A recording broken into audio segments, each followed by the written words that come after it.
The screech of tires still echoes in my skull like a bad dream that won't quit. Even 6 months later. Derek's laugh cut off mid-sentence on that phone call. Babe, traffic's a nightmare, but I'll grab pizza on the way. And then nothing but sirens wailing in the distance, swallowing the Pacific Northwest rain. I dropped the phone in the kitchen, shattering the screen against the tile, and ran barefoot into the storm, screaming his name like it could pull him back from the twisted wreck on I-5. Our dog, Jasper, had known something was wrong before I did. That old mutt, part lab, part who knows what, with fur like burnt toast and eyes that saw straight through your bullshit, started howling at the back door the second the accident happened, 20 miles away. He wouldn't stop until I got home from the ER, where the cops handed me Derek's wallet, still warm from his pocket, and a keychain shaped like the Space Needle we bought on our first date. "I'm sorry, Mr. Hale," the officer said, his voice flat as Seattle fog. "Marcus Hale? Your partner's ID says Derek Lawson." Yeah, that was us. Marcus and Derek, the couple everyone in Capitol Hill called the unbreakable ones, until a semi-truck jackknifed it on black ice and proved them wrong.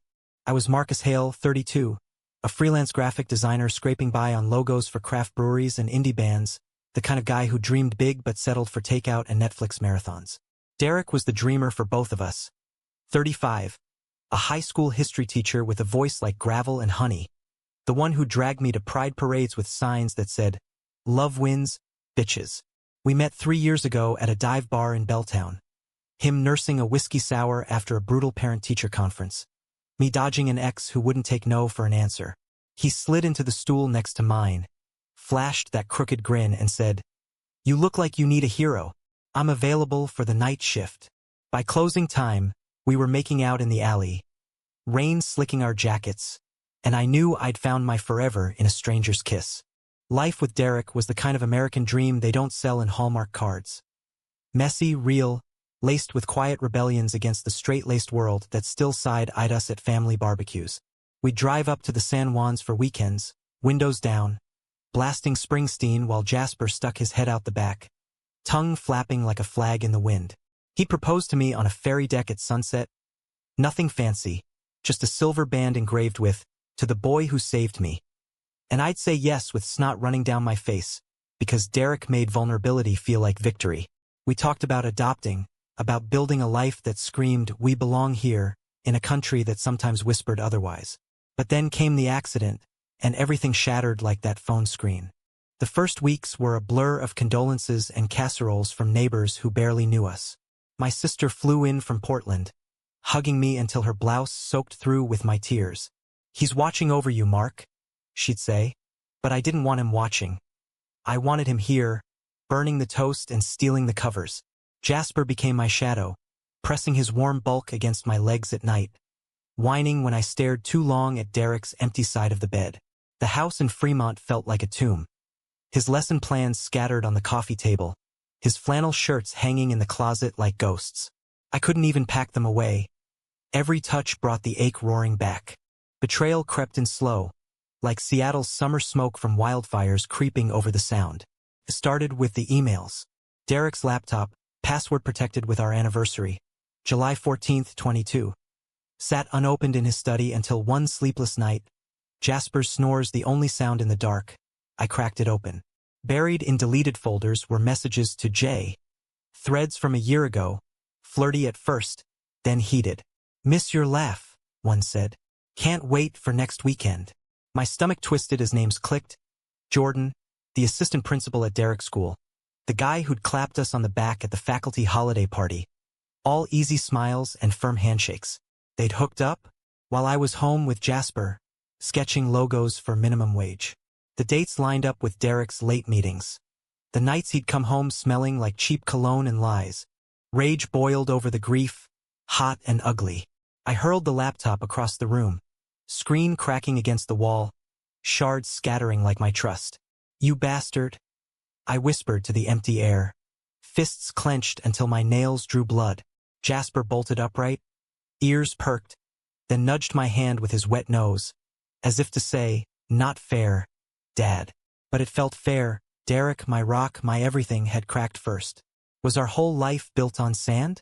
The proposals, the dreams, had they been smoke screens for his wandering? I stormed out to the backyard, the November chill biting through my hoodie, and kicked at the overgrown grass until my toes throbbed. Jasper followed, digging furiously at the base of the old maple we'd planted together our first spring, roots twisting like veins under the soil. He wouldn't quit. For days, every evening after I'd collapse on the couch with a beer and a bad rom-com, Jasper would paw at that spot, whining low in his throat. I'd yell at him to stop. "Jasp, leave it!" But he'd look at me with those soulful eyes, tail thumping like he knew something I didn't. One stormy Friday, thunder rumbling like an approaching freight train, I gave in. Grabbed the shovel from the garage, the one Derek used for our pathetic attempts at gardening, and started digging. Mud sucked at my boots, rain plastering my hair to my forehead. But Jasper burrowed beside me, paws flying until, thunk, the blade hit something solid. It was a box, wooden and weathered, the size of a shoebox, wrapped in plastic and buried shallow like a secret too heavy to keep inside. My heart hammered as I pried it free, water sluicing off in rivulets. Jasper sat back, panting, watching me with what looked like approval. Inside, nestled in yellowed newspaper from 2022, were letters, dozens of them, handwritten in Derek's looping scrawl, addressed to me. Not emails, not digital ghosts, but real paper, inked confessions from the man I'd loved. The first one was dated a month after we met.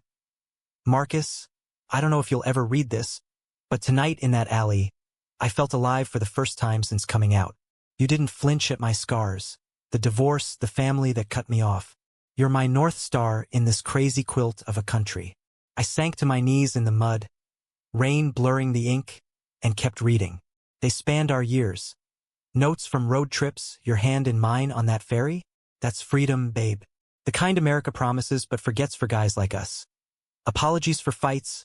I yelled because I fear losing you, not because you're wrong. Dreams scribbled in hospital margins after his appendix burst. When we adopt, I want a kid who knows love like this. Fierce, unapologetic.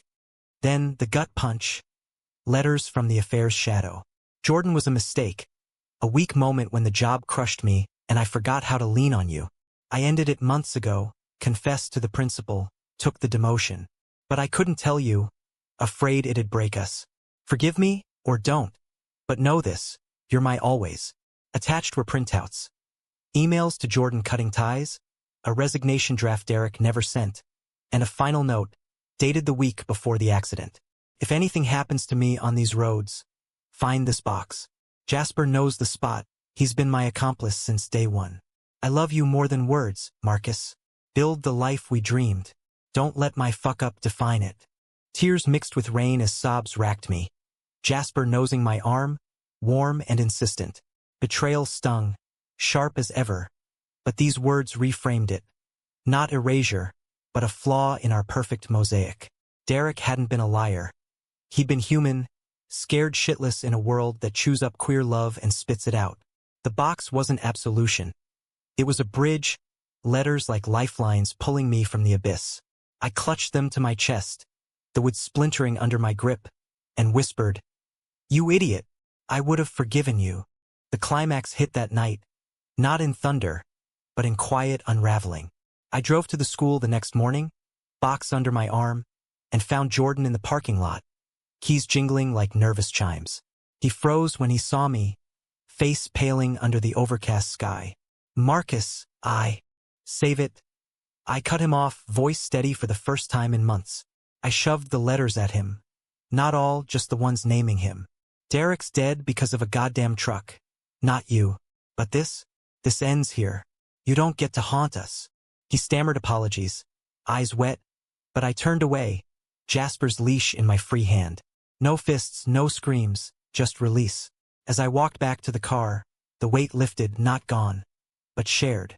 Betrayal wasn't the end. It was the scar tissue making us stronger, if we'd let it. Months blurred into healing, humanistic in its grind. I joined a grief group at the local LGBTQ center, a circle of faces scarred by loss. AIDS widows from the 80s, parents mourning trans kids, partners like me clutching photos. There, I met Theo, a quiet barista with a sketchbook full of poetry and a laugh that echoed Derek's just enough to hurt, then heal. We didn't rush. Started with coffee runs and dog walks, Jasper vetting him with sloppy kisses. Theo read the letters one rainy afternoon on my porch, his hand steady on mine. He loved you fierce, he said. And you're still here building. The ending wasn't fireworks or a tidy bow. America doesn't do those for stories like ours. It's more like the steady hum of the city waking up, resilient and raw. I scattered Derek's ashes on that ferry deck last summer. Jasper at my feet, wind whipping the sound into whitecaps. We made it, I told the waves, the silver band glinting on my finger beside Theo's new one. The box sits on my shelf now, letters tucked inside, a reminder that love's not flawless. It's the fight to choose it anyway, through accidents and secrets, in a country that's learning, inch by inch, to make room. Jasper still digs at shadows sometimes, chasing ghosts we both miss. But mostly, he sleeps at the foot of the bed, content, as if to say life's for the living. And damn if he isn't right.